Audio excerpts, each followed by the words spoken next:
Good morning. നമുക്കിന്നൊരു കടല roast തയ്യാറാക്കിയാലോ. ചപ്പാത്തിയുടെയും അപ്പത്തിൻ്റെയും ചോറിൻ്റെയും പൊറോട്ടയുടെയും ഒക്കെ സൈഡ് ഡിഷായിട്ട് കഴിക്കാൻ പറ്റുന്ന വളരെ ഈസി ആയിട്ട് തയ്യാറാക്കാൻ പറ്റുന്ന ഒരു കടല റോസ്റ്റാണ്. അതിൻ്റെ കൂടെയുള്ള ആ തേങ്ങക്കൊത്തൊക്കെ ചേർത്ത് കഴിക്കുമ്പോൾ നല്ല സൂപ്പർ ടേസ്റ്റാണ് കേട്ടോ. അപ്പോൾ നിങ്ങൾ ഇങ്ങനെ കടല റോസ്റ്റ് തയ്യാറാക്കി നോക്കിയിട്ടില്ലെങ്കിൽ ഉറപ്പായിട്ട് ട്രൈ ചെയ്യൂ. നമുക്ക് എങ്ങനെയാണ് നമ്മുടെ കടല റോസ്റ്റ് തയ്യാറാക്കുന്നത് നോക്കാം. നമുക്ക് നമ്മുടെ ഇൻഗ്രീഡിയൻസ് നോക്കാം. ഞാനിപ്പോൾ ഒരു 1/4 കപ്പ് കടല എടുത്തിട്ടുണ്ട്. അതിലേക്കായിട്ട് 1.5 സവോള എടുത്തിട്ടുണ്ട് കേട്ടോ. വലിയ സവോളയാണെങ്കിൽ 1.5 സവോള എടുക്കുക, ചെറിയ സവോളയാണെങ്കിൽ 2 സവോള എടുക്കുക. പിന്നെ തേങ്ങക്കൊത്ത് എടുത്തിട്ടുണ്ട്. തേങ്ങക്കൊത്ത് ഒരു 1.5 ടേബിൾ സ്പൂണാണ് എടുത്തിട്ടുള്ളത്. നിങ്ങൾക്ക് 2 ടേബിൾ സ്പൂൺ വേണമെങ്കിൽ 2 ടേബിൾ സ്പൂൺ എടുക്കാം. അതുപോലെ തന്നെ ഒരു ചെറിയ പീസ് ഇഞ്ചി എടുത്തിട്ടുണ്ട്, ഒരു പച്ചമുളക് എടുത്തിട്ടുണ്ട്. എൻ്റെ കയ്യിലുള്ള പച്ചമുളകിന് നല്ല എരിവുണ്ട്, അതുകൊണ്ടാണ് ഒരു പച്ചമുളക് എടുത്തിട്ടുള്ളത്. പിന്നെ ഈ കടല നമ്മൾ 8 മണിക്കൂർ അല്ലെങ്കിൽ ഓവർനൈറ്റ് സോക്ക് ചെയ്തിട്ട് ഉപ്പ് മാത്രം ചേർത്ത് വേവിച്ചെടുക്കുക. അങ്ങനെ വേവിച്ചെടുത്ത കടലയാണിത്. ഉപ്പ് മാത്രമേ ചേർത്ത് എടുത്തിട്ടുള്ളൂ. അപ്പോൾ നന്നായിട്ട് വെന്ത് ഉടഞ്ഞു പോകരുത് കടല. നമ്മൾ ഇതുപോലെ പ്രസ് ചെയ്യുമ്പോൾ പ്രസ്സായി കിട്ടുന്ന രീതിയിൽ ഒന്ന് കുക്കായി കിട്ടണം. പക്ഷെ വെന്ത് ഉടഞ്ഞ് വിടർന്നു പോകരുത്, ആ രീതിയിൽ വേവിച്ചെടുക്കുക. ഇനിയിപ്പോൾ നമുക്ക് കടല റോസ്റ്റ് ഉണ്ടാക്കാൻ തുടങ്ങാം. അപ്പോൾ ഞാനൊരു പാൻ വെച്ചിട്ടുണ്ട്. പാനിലേക്ക് 1.5 ടേബിൾ സ്പൂൺ വെളിച്ചെണ്ണ ഒഴിച്ചിട്ടുണ്ട് കേട്ടോ. കടല റോസ്റ്റ് ആകുമ്പോൾ നമ്മൾ കുറച്ച് വെളിച്ചെണ്ണ കൂടുതൽ ഒഴിച്ചാലേ ടേസ്റ്റ് ഉണ്ടാവുള്ളൂ. ഇതിലേക്ക് നമുക്കൊരു 3/4 ടീസ്പൂൺ കടുക് ചേർത്ത് കൊടുക്കാം. കടുകൊന്ന് പൊട്ടി തുടങ്ങട്ടെ. കടുക് പൊട്ടി കഴിയുമ്പോൾ നമ്മൾ ചെറുതായിട്ട് കട്ട് ചെയ്ത് വെച്ചിരിക്കുന്ന തേങ്ങക്കൊത്ത് ചേർക്കുക.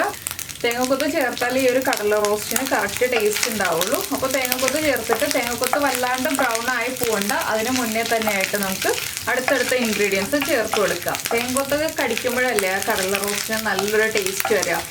അതുകൊണ്ടാണ് നമ്മൾ തേങ്ങക്കൊത്ത് ചേർക്കുന്നത്. ഇനി നമുക്കിതിലേക്ക് ഒരു 4 വറ്റൽമുളക് ചേർക്കാം. അതുപോലെ തന്നെ നമ്മൾ കട്ട് ചെയ്ത് വെച്ചിരിക്കുന്ന ഇഞ്ചിയും പച്ചമുളകും ചേർക്കാം. ചെറിയ ഫ്ലെയിമിൽ വെച്ചിട്ട് റോസ്റ്റ് ചെയ്യാട്ടോ എല്ലാം. ഇനി നമുക്കിതിലേക്ക് സവോള ചേർത്ത് കൊടുക്കാം. അപ്പോൾ നിങ്ങൾക്ക് വെളുത്തുള്ളി നിർബന്ധമാണെന്നുണ്ടെങ്കിൽ 2 അല്ലി വെളുത്തുള്ളി ചെറുതായിട്ട് കട്ട് ചെയ്തിട്ട് ചേർക്കാം കേട്ടോ. അപ്പോൾ കടലയുടെ ഉപ്പനുസരിച്ച് നമുക്ക് സവോളയിലേക്ക് ഉപ്പ് ചേർത്ത് കൊടുക്കാം. ഞാനിപ്പോൾ ചെറിയൊരളവിൽ ഉപ്പ് ചേർക്കുന്നുള്ളൂ. കടലയിൽ കുറച്ച് വെള്ളവും കൂടി വേണം കേട്ടോ നമ്മൾ വേവിച്ചെടുക്കുമ്പോൾ. ഒരുപാട് വെള്ളം വേണ്ട, ചെറിയൊരളവിൽ വെള്ളം വേണം. ഇനിയിപ്പോൾ ഞാൻ നമ്മുടെ സവോളയ്ക്ക് ആവശ്യമായിട്ടുള്ള ഉപ്പ് ചേർക്കുകയാണ്. ഒരു 1/4 ടീസ്പൂൺ ഉപ്പ് ചേർത്തിട്ടുണ്ട്. പിന്നെ നമ്മൾ ചേർക്കുന്നത് കറിവേപ്പില. കറിവേപ്പില ആദ്യം കുറച്ച് ചേർക്കുക, പിന്നീട് നമുക്ക് ലാസ്റ്റും കറിവേപ്പില ചേർക്കാനുണ്ട്. വളരെ സിമ്പിളായിട്ടുള്ള റെസിപ്പിയാണ് കേട്ടോ. കടല വേവിച്ചെടുക്കുന്ന ആ ഒരു സമയം മാത്രമേ നമുക്ക് കൂടുതലായിട്ട് പോകുള്ളൂ, ബാക്കിയുള്ളതെല്ലാം വളരെ ഈസിയാണ്. ഇനിയിപ്പോൾ സവോള ഒന്ന് നന്നായിട്ട് കുക്കായി വരട്ടെ. പിന്നെ ഇതിലേക്ക് വേണ്ട കാര്യങ്ങൾ എന്തൊക്കെയാണെന്ന് വെച്ചാൽ കുരുമുളക് പൊടിയും പെരിഞ്ജീരകപ്പൊടിയും വേണം കേട്ടോ. അത് നിർബന്ധമാണ്. അപ്പോൾ നിങ്ങൾക്ക് കുരുമുളക് പൊടി വേണമെന്നുണ്ടെങ്കിൽ കടല വേവിക്കുമ്പോൾ ചേർക്കാം. ഇല്ലാന്നുണ്ടെങ്കിൽ നമ്മൾ ഇപ്പോൾ ഈ ഒരു റോസ്റ്റ് റെഡിയാക്കിക്കൊണ്ടിരിക്കുമ്പോൾ, മസാല റെഡിയാക്കിക്കൊണ്ടിരിക്കുമ്പോൾ ചേർക്കാം. ഞാനിപ്പോൾ ചേർക്കാനേ പോകുന്നുള്ളൂ. കടല വേവിച്ചപ്പോൾ ഉപ്പ് മാത്രമേ ചേർത്തിട്ടുള്ളൂ. ഇനിയിപ്പോൾ നമ്മുടെ സവോളയുടെ കളറൊക്കെ ഒന്ന് ചേഞ്ചായി വരട്ടെ. നമ്മുടെ സവോളയുടെ കളറൊക്കെ ഒന്ന് മാറി വന്നിട്ടുണ്ട്. ഇതിലേക്ക് നമുക്കിനി പൊടികൾ ചേർക്കാം. ഫ്ലെയിം കുറച്ച് വെച്ചിട്ട് പൊടികൾ ചേർക്കാം കേട്ടോ. ഞാൻ ആദ്യം ചേർക്കുന്നത് 1/2 ടീസ്പൂൺ മഞ്ഞൾപ്പൊടിയാണ്, 1 ടേബിൾ സ്പൂൺ മല്ലിപ്പൊടി, പിന്നെ കാശ്മീരി ചില്ലി പൗഡറാണ് കളറിന് വേണ്ടി ചേർക്കുന്നത്. അതും 1 ടേബിൾ സ്പൂൺ ചേർക്കുന്നുണ്ട്, കാശ്മീരി ചില്ലി പൗഡർ ആയതുകൊണ്ട്. പിന്നെ നമുക്ക് വേണ്ടത്, നമ്മൾ എരിവിന് പച്ചമുളക് ചേർത്തിട്ടുണ്ട്.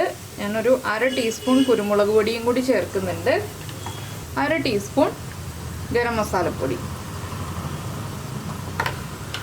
ഇത്രയും ചേർത്തിട്ട് നന്നായിട്ട് ലോ ഫ്ലെയിമിൽ ഇളക്കി ഈ പൊടികളൊന്ന് കുക്ക് ചെയ്തെടുക്കുക. പൊടികൾ കുക്കായി വരാൻ 1 മിനിറ്റ് എടുക്കും. ലോ ഫ്ലെയിമിൽ വെച്ച് ഇളക്കുമ്പോൾ പൊടികളൊന്ന് കുക്കായി കഴിഞ്ഞിട്ട് വേണം നമുക്കിതിലേക്ക് ബാക്കിയുള്ള കാര്യങ്ങൾ ആഡ് ചെയ്യാനായിട്ട്. ഇതിൽ തക്കാളി ഒന്നും ചേർക്കരുത് കേട്ടോ. തക്കാളിയൊക്കെ ചേർത്തിട്ടുണ്ടെങ്കിൽ ടേസ്റ്റ് തന്നെ മാറിപ്പോവും. അപ്പോൾ പൊടികളൊക്കെ ഒന്ന് കുക്കായി വരട്ടെ. കണ്ടോ, നമ്മുടെ മസാലകളൊക്കെ നന്നായിട്ട് കുക്കായി വന്നിട്ടുണ്ട്. ഈ ഒരു സ്റ്റേജ് ആകുമ്പോൾ നമുക്കിതിലേക്ക് വേവിച്ച് വെച്ചിരിക്കുന്ന കടല വെള്ളത്തോടു കൂടി ചേർത്ത് കൊടുക്കാം. ഒരുപാട് വെള്ളം വേണ്ട, കുറച്ച് വെള്ളം മതി. ഇനി നന്നായിട്ടൊന്ന് ഇളക്കി മിക്സ് ചെയ്യുക. നന്നായിട്ട് ഇളക്കി മിക്സ് ചെയ്തതിന് ശേഷം തുറന്ന് വെച്ചിട്ട് തന്നെ ഡ്രൈ ആക്കി എടുക്കുക കേട്ടോ. അടച്ചു വെക്കരുത്. ലോ ഫ്ലെയിമിൽ വെച്ചിട്ട് തുറന്ന് വെച്ച് ഡ്രൈ ആക്കി എടുക്കുക. അപ്പോൾ വളരെ സിമ്പിളായിട്ട് തോന്നിയില്ലേ കടല റോസ്റ്റ് ഉണ്ടാക്കുമ്പോൾ? ഇനി നമുക്ക് ഒരു ഇൻഗ്രീഡിയൻറ്റും കൂടി ഇതിലേക്ക് ചേർക്കാനുണ്ട്. അപ്പോൾ അത് ലാസ്റ്റാണ് നമ്മൾ ആഡ് ചെയ്യുന്നത്, ഏറ്റവും ലാസ്റ്റ്. അപ്പോൾ ഈ ഒരു റെസിപ്പി നിങ്ങൾക്ക് ഇഷ്ടമായി എന്നുണ്ടെങ്കിൽ നിങ്ങളെല്ലാവരും ലൈക്ക് ചെയ്യാനും അതുപോലെ തന്നെ ഇഷ്ടമായോ ഇല്ലയോ എന്ന് കമൻറ്റ് ചെയ്യാനും മറന്നു പോകരുത് കേട്ടോ. ഇത് ചോറിൻ്റെ കൂടെ കഴിക്കാം, ചപ്പാത്തിയുടെ കൂടെ കഴിക്കാം, പൊറോട്ടയുടെ കൂടെ കഴിക്കാം. അങ്ങനെ നമുക്ക് ലഞ്ചിനും ഡിന്നറിനും ഒക്കെ ഉൾപ്പെടുത്താൻ പറ്റുന്ന നല്ലൊരു റെസിപ്പിയാണ്. അപ്പോൾ നിങ്ങളിങ്ങനെ കടല റോസ്റ്റ് ഉണ്ടാക്കി നോക്കിയിട്ടില്ലെങ്കിൽ ഉറപ്പായിട്ടും ട്രൈ ചെയ്യൂ, നന്നായിട്ട് ഇഷ്ടപ്പെടും. പിന്നെ നിങ്ങൾക്ക് എത്രത്തോളം ഡ്രൈ ആവണം എന്നുള്ളതനുസരിച്ച് ഡ്രൈ ആക്കിയെടുക്കാം. ഇനിയിപ്പോൾ ഞാനിതിലേക്ക് നമ്മുടെ ലാസ്റ്റ് ഇൻഗ്രീഡിയൻ്റായ പെരിഞ്ജീരകം പൊടിച്ചത് ചേർക്കുകയാണ്. ഒരു 2 പിഞ്ച് മതി. എന്താണെന്ന് വെച്ചാൽ പെരിഞ്ജീരകത്തിൻ്റെ ആ ഒരു ഫ്ലേവർ കിട്ടിയാൽ മതി നമുക്ക്, ഒരുപാട് വേണ്ട. പിന്നെ ഗരം മസാലയിൽ ഞാൻ പെരിഞ്ജീരകം ചേർത്തിട്ടാണ് പൊടിച്ചെടുത്തിട്ടുള്ളത്. വീട്ടിൽ തന്നെ പൊടിച്ച ഗരം മസാലയാണുള്ളത്, അതുകൊണ്ടാണ്. അപ്പോൾ ഒരുപാട് പെരിഞ്ജീരകത്തിൻ്റെ ആ ഒരു ഫ്ലേവർ വേണ്ട. ഇനി ഈ മസാലയൊക്കെ നമ്മുടെ കടലയിലേക്ക് ഒന്ന് പൊതിഞ്ഞിരിക്കുന്ന രീതിയിലായി വരണം. അതിനായിട്ട് കുറച്ച് സമയം ഒന്ന് ഇതുപോലെ സ്പ്രെഡ് ചെയ്തിടുക. ഇപ്പോൾ മനസ്സിലായില്ലേ, നമ്മൾ വെളിച്ചെണ്ണയൊന്നും ഒരുപാട് ചേർത്തിട്ടില്ല എന്നുള്ളത്. വെളിച്ചെണ്ണയൊക്കെ കറക്റ്റ് അളവിലാണ്. ഇനി ഉപ്പൊന്ന് ചെക്ക് ചെയ്യുക. ഉപ്പ് കുറവാണെങ്കിൽ ഇപ്പോഴാണെങ്കിലും കുറച്ച് ഉപ്പൊന്ന് വിതറി കൊടുത്തിട്ടുണ്ടെങ്കിൽ ആ മസാലയിലേക്ക് ഉപ്പ് പിടിച്ചോളും. നമ്മുടെ കടലയ്ക്ക് ഉപ്പ് പാകമായിരിക്കണം നമ്മൾ വേവിക്കുമ്പോൾ. അപ്പോൾ എല്ലാവരും ട്രൈ ചെയ്ത് നോക്കിയിട്ട് ഫീഡ്ബാക്കൊക്കെ അറിയിക്കുമല്ലോ. അപ്പോൾ ഇത്രയേ ഉള്ളൂ നമ്മുടെ റെസിപ്പി. വളരെ സിമ്പിളാണ്, അതുപോലെ വളരെ ടേസ്റ്റിയാണ്. ഇപ്പോൾ വെജിറ്റേറിയൻസിനൊക്കെ ആണെങ്കിലും നന്നായിട്ട് എൻജോയ് ചെയ്ത് കഴിക്കാൻ പറ്റുന്ന റെസിപ്പിയാണ്.